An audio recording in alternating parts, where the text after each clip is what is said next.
Bonjour Philippe, merci de nous prêter un petit peu de ton temps pour parler de ces compétences que doivent avoir en fait des experts cyber, à savoir cette notion de leader charismatique dans le monde de la cybersécurité. En deux mots Philippe, tu peux te présenter? Bonjour Michel, merci déjà de l'invitation. Donc je suis Philippe Loudenot. Aujourd'hui j'accompagne une entreprise, donc je suis conseiller cyberstratégiste donc pour l'entreprise Blue Files. Et auparavant j'étais en charge du secteur des affaires sociales, donc santé, travail, sport. Donc un périmètre relativement large où il fallait convaincre sans contraindre. Dans le domaine des administrations publiques. Domaine des administrations publiques, tout à fait. Tout à fait. FSSI, cette fameuse voilà. identification des experts cyber du monde de l'administration. Voilà, exactement. C'est l'équivalent d'un directeur cyber d'un grand groupe. Exactement. Effectivement, cette notion directeur, tu utilises le bon terme. Oui. Parfois, on utilise souvent le terme RSSI qui, pour moi, n'est pas forcément le plus approprié et ne permet pas, en fait, de communiquer. Mais on ne va pas revenir sur ce thème. Je voulais juste te poser quelques questions. Quelles sont pour toi les compétences et les qualités que l'on doit avoir pour être un expert cyber ou un directeur cyber qui soit reconnu parmi toutes les personnes de son environnement, que ce soit en haut, en bas, qu'ils arrivent en fait à attirer les personnes qui les entourent dans le monde de la cyber et prendre en compte la cybersécurité? Alors je pense, personnellement et par expérience, je pense que la première compétence attendue, c'est d'être polyglotte. Quand je dis polyglotte, c'est être capable de parler technique avec les techniciens, mais parler métier avec les métiers, parler COMEX avec le COMEX. Ah, excellent. Aujourd'hui, je trouve un peu dommage, notamment avec le terme cyber, de ne parler que des attaques et que des menaces. Si je parle de menaces à un directeur d'établissement santé ou un patron d'entreprise, légitimement, il va m'écouter très gentiment, mais il va se dire pourquoi moi. En revanche, si on lui parle des impacts métiers, et on lui parle de sa vie à lui. En fait, il faut se mettre dans sa peau et sa vie à lui. Et qu'est-ce qu'il risque? Quels sont les impacts potentiels? Voilà, être obligé de payer des employés à ne rien faire parce que tout le système est bloqué, provoquer ou induire de la perte de chance pour un patient dans le monde de la santé. Donc voilà, il faut être capable de raconter une histoire, mais leur histoire, avec nos arguments à nous, de façon à mieux se protéger.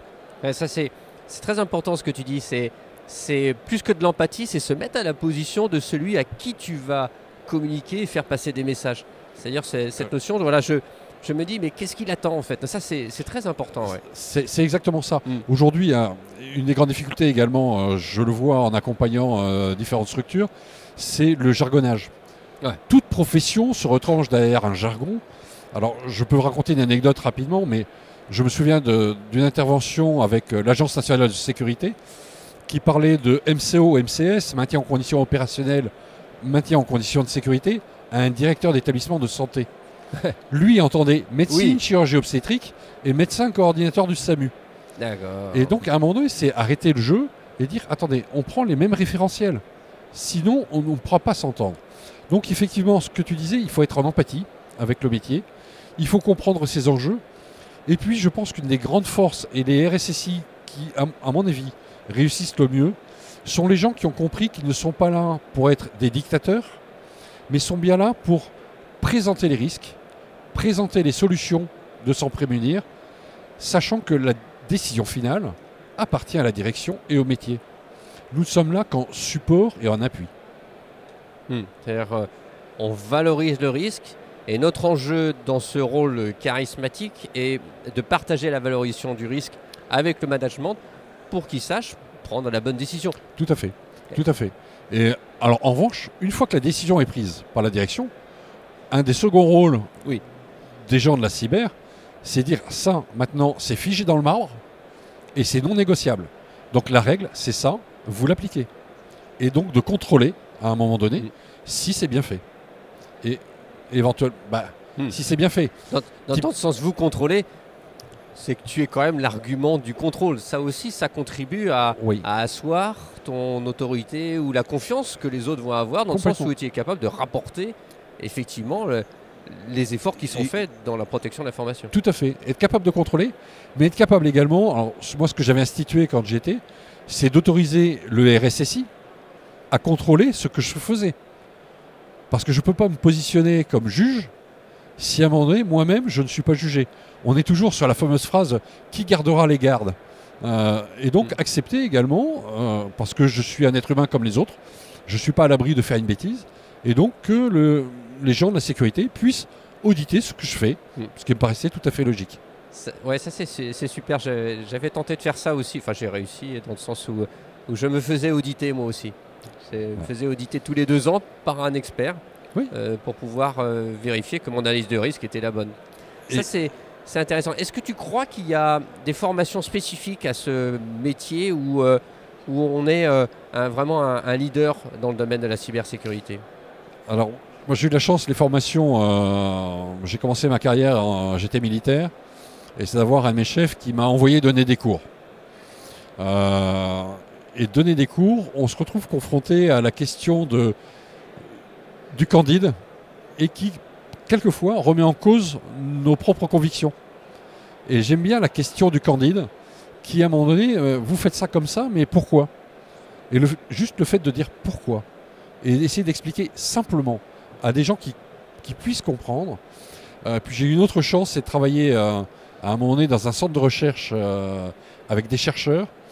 Et l'habitude de travail, c'est tout travail qui devait sortir était relu par un comité de gens qui ne connaissaient absolument pas le domaine. Et à partir du moment où il y avait une question, ça veut dire qu'il y avait une ambiguïté. S'il y avait une ambiguïté, c'est que c'était mal expliqué.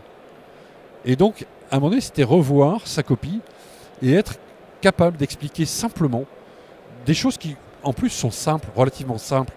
Je dirais, le risque numérique aujourd'hui, la protection de l'information, ce sont des vieux sujets. Ça n'a pas tellement évolué. Ce qui a évolué, effectivement, c'est notre environnement qui est peut-être plus agressif. Mais plus agressif, pourquoi? Peut-être parce que l'on a baissé la garde sur certains pans, notamment la protection de l'information. C'est vrai, cette notion se mettre à la compréhension, à la portée des autres, et puis en même temps avoir un parcours où on a différentes étapes. Ça, c'est intéressant. Ton évolution de carrière pour arriver à ce niveau de maturité que tu as, Philippe, c'était laquelle en fait?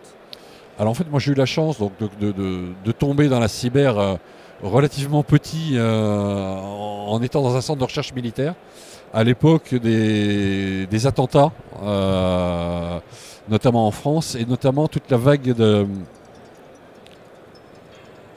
ça arrive. Hein. Ouais. Toute la vague, notamment de ce qu'on appelait l'anthrax, donc la poudre blanche que l'on trouvait dans les enveloppes. Et là, j'étais dans un centre dont les premiers pirates, en fait, étaient des journalistes qui étaient avides d'informations que l'on ne pouvait pas donner, parce que, pas que l'on ne voulait pas, mais parce que les résultats n'étaient pas tombés. Donc on ne peut pas donner de l'information sur quelque chose qui n'est pas factuel. D'avoir un chef qui m'a obligé à donner des cours, donc là aussi, je me suis retrouvé confronté à modifier mon discours. C'est intéressant parce que ça permet d'acquérir des qualités de pédagogue. Oui. Qui permet effectivement, quand tu parles, que ça soit audible et compréhensible de la part des autres. Tout à fait. C'est bien ça. Et comme je suis, avec quelques-uns de mes camarades, dont je sais tu fais partie également, un fervent défenseur de l'éducation populaire, c'est-à-dire commencer l'éducation au plus tôt. Mais pour commencer l'éducation, il faut commencer par des choses simples, avec des mots simples, de façon à embarquer les gens avec nous. Et pour moi, un des objectifs, et sur vraiment un des facteurs de réussite du RSSI ou du directeur cyber, on peut l'appeler comme on veut.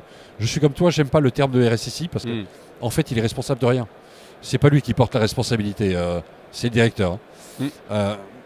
C'est à un moment donné être capable d'embarquer les gens et d'en faire les maillons forts de la sécurité. Quand les gens commencent à revenir spontanément vers les équipes sécurité pour poser des questions, on se dit que là, on a commencé à gagner la bataille. Et puis le jour où on s'aperçoit que les bonnes pratiques sont appliquées tant à la maison à titre individuel qu'à titre professionnel, là, on peut commencer à dormir sur ses deux oreilles. Tu as raison, c'est cette notion de passer de la coercition à l'attraction.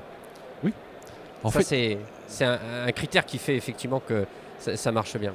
En fait, il y a une vieille phrase qui dit toujours le premier virus est entre la chaise et le clavier. Alors moi, j'aime bien rajouter, surtout si c'est un informaticien qui devient dogmatique en matière de sécurité. Moi, je suis désolé, mais l'être humain, si on lui explique les choses simplement, calmement, les enjeux, il est capable de comprendre. Et on en fait vraiment alors j'aime pas ce terme, mais le maillon fort de la chaîne sécurité. Et donc, on est suivi derrière. Et puis également, c'est d'être à un moment donné en capacité de donner et de créer des relais. Parce qu'un RSSI ou un directeur cyber tout seul, il ne pourra pas y arriver. Et bon, je l'ai vu dans les ministères où j'avais un périmètre qui était relativement large. C'est à un moment donné avoir un réseau de confiance de gens capables de reporter la bonne parole et puis capables de remonter les bonnes informations. Et là, tout ça, ça fait une chaîne en cohérence. Si je prends certains clubs de RSSI, que ce soit le Césin, le Clusif ou autre, où il y a des échanges entre pairs à un moment donné, sans aucune pudeur, avec des discours qui restent en off, c'est-à-dire que tout ce qui se dit ne sort pas, mais ça fait grandir tout le monde. Et là, je pense qu'on gagne la bataille. C'est vrai. Et on gagne en maturité, en confiance en soi. Complètement. Et donc on arrive à attirer mieux l'ensemble des personnes qui nous entourent. Complètement. Super, voilà. Super. Maintenant, le challenge, je pense, si je dois en ajouter un, c'est d'attirer les jeunes sur ces métiers et leur faire comprendre que dans la cybersécurité, puisque c'est le terme dévolu et à la mode, il n'y a pas que le pen test. À un moment donné, il y a toute la partie analyse de risque, accompagnement des métiers, et que voilà, il faut éviter de devenir dogmatique, mais être du pratico-pratique pour les utilisateurs. Super. Merci beaucoup Philippe, c'est riche d'enseignements. Merci encore. Merci Michel.